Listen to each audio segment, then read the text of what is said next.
Hello everyone, welcome back to the channel. I am Purna, your conceptual mate. और आज के video में जो टॉपिक हम लोग डिस्कस करने वाले हैं वो होगा fixed exchange rate. Last video में हम लोग ने फ्लेक्सिबल एक्सचेंज रेट को बहुत अच्छे से डिटेल में डिस्कस किया था और आज के वीडियो में हम लोग उसका exactly opposite fixed exchange rate को अच्छे से डिस्कस करने वाले हैं। So basically fixed exchange rate, जैसे कि मैंने कहा कि फ्लेक्सिबल का एकदम ऑपोजिट होता है। सो फ्लेक्सिबल एक्सचेंज रेट में जो रेट होता है फॉरेन एक्सचेंज का, वो डिमांड सप्लाई की फोर्सेस डिटरमाइन करती है। वहाँ पे गवर्नमेंट का कोई रोल या कोई इंटरवेंशन नहीं होता। लेकिन फिक्स्ड एक्सचेंज रेट में जो फॉरेन एक्सचेंज का रेट होता है वो केवल और केवल गवर्नमेंट डिटरमाइन करती है। यहाँ पे डिमांड और सप्लाई की फोर्सेस का कोई रोल नहीं होता। ठीक है। सो यहाँ पे पूरा का पूरा गवर्नमेंट इंटरवेंशन के बेस पे ही एक्सचेंज रेट डिटरमाइन होता है। मतलब कि जो भी इक्विलिब्रियम एक्सचेंज रेट है, गवर्नमेंट या तो उससे ज़्यादा या तो उससे कम एक्सचेंज रेट को सेट करती है इकोनॉमी की कंडीशन के हिसाब से। ठीक है। तो अब गवर्नमेंट या तो एक्सचेंज रेट को इक्विलिब्रियम एक्सचेंज रेट से ज़्यादा सेट कर सकती है या फिर एक्सचेंज रेट को इक्विलिब्रियम एक्सचेंज रेट से लोअर सेट कर सकती है। अगर गवर्नमेंट इक्विलिब्रियम एक्सचेंज रेट को इक्विलिब्रियम एक्सचेंज रेट से ऊपर एक्सचेंज रेट को सेट करती है तो उस सिचुएशन को हम लोग बोलते हैं करेंसी डीवैल्यूएशन। अब देखो, करेंसी डीवैल्यूएशन में जो एक्सचेंज रेट है वो इंक्रीज हो रहा है। ऐसे ही करेंसी डिप्रिसिएशन के केस में भी एक्सचेंज रेट इंक्रीज होता था। लेकिन यहाँ पे इन दोनों टर्म्स में डिफरेंस केवल इतना ही है कि जो करेंसी डीवैल्यूएशन है वो गवर्नमेंट कर रही है, जानबूझ के कर रही है। लेकिन जो करेंसी डेप्रिसिएशन है वो इकोनॉमी में या इंटरनेशनल मनी मार्केट में डिमांड सप्लाई की फोर्सेस के कारण हुआ था। वहाँ पे गवर्नमेंट का कोई रोल नहीं था। ठीक है। सो जो डेप्रिसिएशन है वो डिमांड सप्लाई फोर्सेस के कारण होता है, लेकिन जो डीवैल्यूएशन होता है वो गवर्नमेंट करती है। सो यहाँ पे क्योंकि हम लोग फिक्स एक्सचेंज रेट को पढ़ रहे हैं तो यहाँ पे हम लोग कहेंगे कि हमारी करेंसी का डीवैल्यूएशन हो रहा है क्योंकि गवर्नमेंट एक्सचेंज रेट को ऊपर सेट करी है। मतलब कि अगर इक्विलिब्रियम के according $1 is equals to 85 rupees है तो गवर्नमेंट जो है वो उस $1 को 90 रुपीज़ पे सेट कर रही है। सो गवर्नमेंट आखिर ऐसा क्यों करती होगी? आपको क्या लगता है कि गवर्नमेंट क्यों अपनी डोमेस्टिक करेंसी की वैल्यू को गिराती होगी, डेप्रिशिएट करती होगी? देखो, अब उसका रीज़न ये है कि अगर गवर्नमेंट अपनी डोमेस्टिक करेंसी की वैल्यू को डीवैल्यूएट करती है सो उसके कारण एक्सपोर्ट्स बढ़ते हैं। अब एक्सपोर्ट्स कैसे बढ़ते हैं? तो सपोज करो पहले एक फॉरेनर को $1 के बदले 85 रुपीज़ का कुछ सामान मिलता था, लेकिन अब क्योंकि करेंसी डिवैल्यूएट हो गई और अब अगर वो फॉरेनर $1 देगा तो उसको 90 रुपीज़ का सामान मिलेगा। सो मतलब कि उसको उसी वैल्यू पे ज़्यादा सामान मिल रहा है। ठीक है, $1 पे ही उसको ज़्यादा रुपीज़ का रिटर्न मिल रहा है। सो इसलिए वो और ज़्यादा परचेज करना चाहेगा। तो फॉरेनर्स परचेज करेंगे मतलब कि एक्सपोर्ट बढ़ेगा। तो एक्सपोर्ट बढ़ेगा तो हमारी कंट्री में फॉरेन एक्सचेंज आएगा। फॉरेन एक्सचेंज आएगा मतलब कि हम उस फॉरेन एक्सचेंज को फिर यूज़ कर सकेंगे एसेंशियल गुड्स को इंपोर्ट करने के लिए। फॉर एग्जांपल हमारी कंट्री में पेट्रोल एक बहुत एसेंशियल कमोडिटी है, उसको इंपोर्ट करना बहुत इंपॉर्टेंट होता है और फॉरेन एक्सचेंज का, फॉरेन रिजर्व्स का बहुत इंपॉर्टेंट पार्ट उसको इंपोर्ट करने में निकल जाता है। ठीक है। सो जो भी हमारे पास फॉरेन एक्सचेंज आता है डिवैल्यूएशन करने के बाद उसको हम लोग इन पर्पसेस के लिए यूज़ कर सकते हैं, मतलब कि एसेंशियल कमोडिटीज़ के इंपोर्ट के लिए यूज़ कर सकते हैं। सो अगर गवर्नमेंट को लगता है कि इकोनॉमी में एक्सपोर्ट बढ़ाने की ज़रूरत है तो उस केस में गवर्नमेंट जो करेंसी है उसको डिवैल्यूएट कर देती है। ठीक है। अब यहाँ पे अगर गवर्नमेंट करेंसी को डिवैल्यूएट कर रही है सो यहाँ पे हम लोग देखें तो जो हमारी सप्लाई है वो डिमांड से ज़्यादा हो रही है। देखो, ये सप्लाई यहाँ पे है और डिमांड यहाँ पे है। सो अगर जो हमारा फॉरेन एक्सचेंज है उसकी सप्लाई ज़्यादा होगी लेकिन उतनी डिमांड नहीं होगी तो इवेंचुअली क्या होगा कि एक्सचेंज रेट अपने आप नीचे चला जाएगा क्योंकि उसकी उतनी डिमांड नहीं है लेकिन सप्लाई ज़्यादा है। सो अगर एक्सचेंज रेट नीचे चल जाएगा तो गवर्नमेंट ने जो डिवैल्यूएशन किया उसका तो कोई मतलब ही नहीं रहेगा क्योंकि एक्सचेंज रेट ऑटोमेटिकली नीचे जाके फिर से इक्विलिब्रियम पे आ जाएगा। इसलिए यहाँ पे जो हमारा RBI है, रिजर्व बैंक ऑफ इंडिया, वो गवर्नमेंट के बिहाफ पे जो भी एक्सेस सप्लाई है फॉरेन एक्सचेंज की उसको परचेज कर लेता है। जिससे क्या होता है कि यहाँ पे जो हमारा सप्लाई है वो डिमांड के इक्वल आ जाता है। तो अगर सप्लाई और डिमांड इक्वल हो जाता है तो उसके बाद जो हमारा एक्सचेंज रेट है वो नीचे नहीं गिरता और जो डिवैल्यूएशन है वो मीनिंगलेस नहीं होता। ठीक है।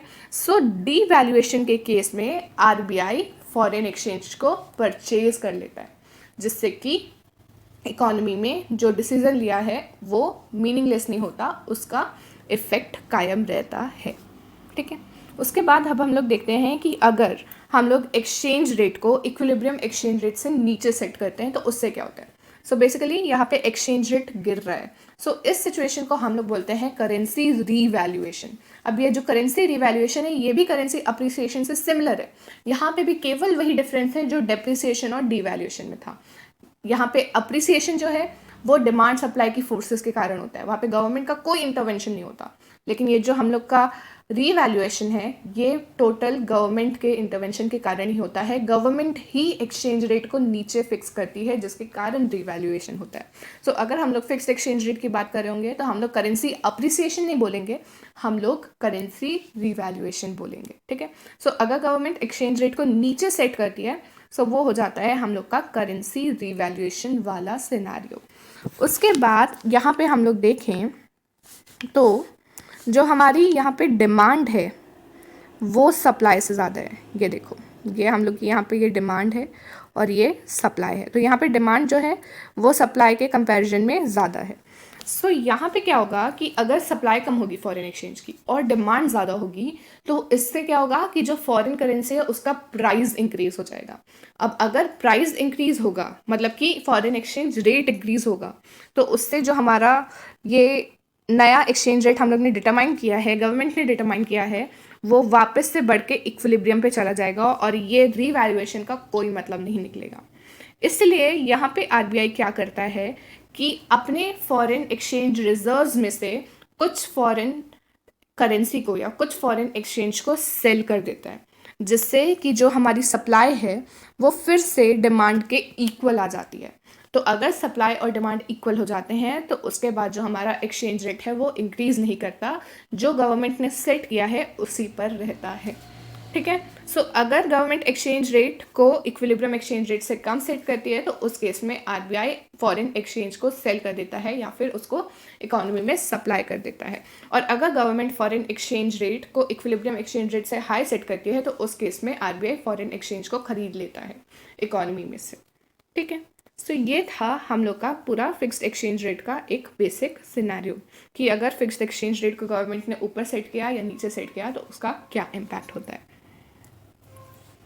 अब उसके बाद हम लोग देखते हैं कि कौन कौन से डिफरेंट सिस्टम्स हैं फिक्स्ड एक्सचेंज रेट के, मतलब कि कैसे कैसे जो हमारा बेसिकली एक्सचेंज रेट है वो इवॉल्व हुआ, कहाँ से फिक्स्ड एक्सचेंज रेट के किस सिस्टम से शुरुआत हुई, फिर उसको जो ड्रॉबैक्स थे उस सिस्टम के उसको इम्प्रूव करते हुए दूसरा सिस्टम आया, उसके ड्रॉबैक्स को इम्प्रूव करते हुए दूसरा आया, और ऐसे मतलब कैसे बेसिकली इवोल्यूशन हुआ एक्सचेंज रेट सिस्टम्स का, या कौन कौन से डिफरेंट फिक्स्ड एक्सचेंज रेट के अंदर सिस्टम्स थे उनके बारे में हम लोग पढ़ेंगे। तो सबसे पहले आता है हम लोग का gold standard system of exchange rate. इसको हम लोग mint par value of exchange भी बोलते थे। सो बेसिकली यहाँ पे हम लोग हर एक कंट्री की करेंसी को गोल्ड के टर्म्स में मेजर करते थे। अब यहाँ पे मैं एक एग्जांपल लेती हूँ जिससे कि सब कुछ क्लियर हो जाएगा। सो सपोज करो कि अगर $1 के बदले में मुझे 2 ग्राम गोल्ड मिल रहा है, और अगर मैं 1 यूरोस की बात करूँ तो उसमें मेरे को 4 ग्राम्स गोल्ड मिल रहा है। सो यहाँ पे देखें तो जो मुझे 1 यूरो में गोल्ड मिल रहा है उतना गोल्ड मुझे $2 में मिलेगा, है ना। मतलब कि जितना गोल्ड मुझे 1 यूरोज़ में मिला उतना गोल्ड मुझे मिलेगा $2 में, क्योंकि $1 में तो 2 ग्राम गोल्ड मिल रहा है, तो $2 में मुझे 4 ग्राम गोल्ड मिलेगा। सो ऐसे हम लोग का एक्सचेंज रेट सेट हो गया कि 1 यूरो इज इक्वल्स टू $2। ठीक है, तो इस तरीके से हम लोग gold standard system of exchange rate में एक्सचेंज रेट को सेट करते थे। तो यहाँ पे हम लोग डिफरेंट कंट्रीज़ की करेंसीज को गोल्ड से कंपेयर करते थे और उस बेसिस पे हम लोग एक्सचेंज रेट को डिराइव करते थे।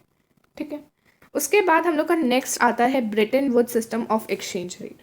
अब यहाँ पे बहुत कुछ तो अलग नहीं हुआ, बस ये अलग हो गया कि जो हमारे US डॉलर था उसको हम लोग ने गोल्ड के टर्म्स में वैल्यू दे दी और वर्ल्ड की बाकी सभी करेंसीज को US डॉलर से कंपेयर कर दिया। अब देखो, हम लोग ने US डॉलर को गोल्ड की वैल्यू दी और उसके बाद बाकी सभी कंट्रीज़ की करेंसी को हम लोग ने US डॉलर से कंपेयर कर दिया। सो अल्टीमेटली हम बाकी करेंसीज को भी गोल्ड से ही कंपेयर कर रहे हैं। सो ये भी उतना मतलब इफेक्टिव नहीं था और ऑलमोस्ट गोल्ड स्टैंडर्ड सिस्टम के जैसा ही था। उसके बाद आया मैनेज फ्लोटिंग, जो कि आजकल सबसे ज़्यादा यूज़ होता है. So manage floating is basically the combination of fixed exchange rate system and flexible exchange rate system. So for example यहाँ पे जो हमारी कंट्री की गवर्नमेंट है और आरबीआई है, वो एक डिज़ायर्ड लिमिट सेट कर देती है, मतलब कि एक फिक्स लिमिट कि यहाँ तक अगर एक्सचेंज रेट में फ्लक्चुएशंस होते हैं, इंक्रीज होता है, डिक्रीज होता है डिमांड और सप्लाई फोर्सेस के कारण, तो वहाँ तक एक्सेप्टेबल है, वहाँ पे गवर्नमेंट या आरबीआई कोई इंटरवेंशन नहीं करेगा. लेकिन अगर इस लिमिट के बियॉन्ड जाता है तो उस केस में आरबीआई गवर्नमेंट के बिहाफ पे जो हम लोग के फॉरेन एक्सचेंज हैं उसको सेल या परचेज करेगा फॉरेन एक्सचेंज रेट को रेगुलेट करने के लिए. ठीक है. सो ये एक कॉम्बिनेशन हो गया फ्लेक्सिबल एक्सचेंज रेट सिस्टम और फिक्स्ड एक्सचेंज रेट सिस्टम का. ठीक है. सो ये था पूरा हम लोग का फिक्स्ड एक्सचेंज रेट सिस्टम का कॉन्सेप्ट. आई होप आपको ये अच्छे से समझ आया होगा. इससे रिलेटेड नोट्स आपको डिस्क्रिप्शन में मिल जाएंगे, तो इस वीडियो के बाद जाके उन नोट्स को रीड ज़रूर करिएगा जिससे कि आपके कॉन्सेप्ट्स और अच्छे से क्लियर हो जाए. ठीक है. So if you found this video informative, then do stay tuned for more such upcoming content. Till then, goodbye.